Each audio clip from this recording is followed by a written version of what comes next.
عشان نعيش حياتنا في استقرار بلاش نحكي اي حاجة لحد عن حياتنا. بتيجي كده تفاصيل حياتك كده تخرج من بيتك من غير ما تحس. تيجي واحدة ان كانت جارة او صاحبة تيجي تقعد معاكي كده في البيت وتستدرجك بقى في الكلام وتسألك هو انت جوزك بيشتغل ايه يا اختي؟ طب بيقبض كام؟ يعني المرتب بتاعه حلو كده وبيكفوكوا؟ يعني هو بيصرف عليكي في اليوم بتجيبي ايه؟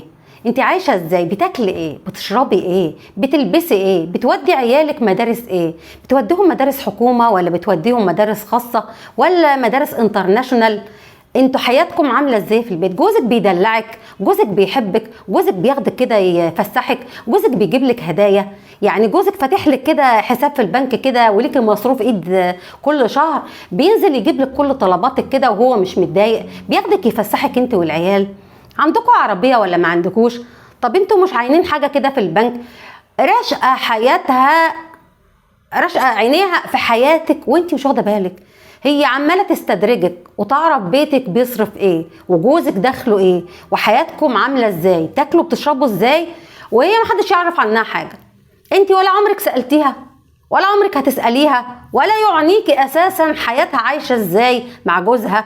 هي بس كل اللي يهمها ان هي بتبص عليكي وبتحقد عليكي وبتقول في نفسها هي احسن مني في ايه؟ ده انا احسن منها، ده انا المفروض اعيش في البيت ده، انا المفروض اتجوز واحد زي جوزها يصرف عليا ويمتعني ويدلعني ويخرجني، وشايفه نفسها ان هي احسن منك. دي اللي زي دي ابعدي عنها. اللي زي دي داخله تخرب حياتك، داخله مش داخله صديقه ولا حبيبه، لا دي داخله عشان تعرف حياتك.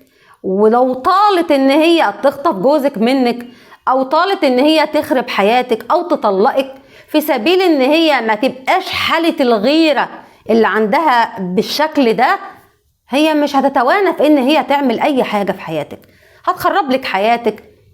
حياتك لازم هيحصل فيها انهيار بالعين وبالكلام ده، لانك فتحت لها الباب واديتيها كل حياتك وعرفتيها ايه اللي هي ما كانتش تعرف.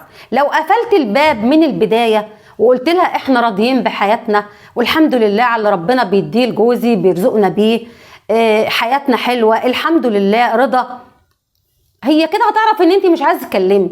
لكن انت هي دخلت سألت سؤال وانت بقيتي تديها وتديها، ومرة تجيلك ومرة تكلمك في التليفون وانت لا تعرفي بيتها ماشي ازاي ولا عمرك دخلتي بيتها ولا تعرفي حاجة عن حياتها، وهي بتتسلى طول الوقت وانت بتكرميها لما بتجيلك وبتقدمي لها وبتضيفيها، وهي طول الوقت حقودة وعينيها على رزقك ورزق ولادك.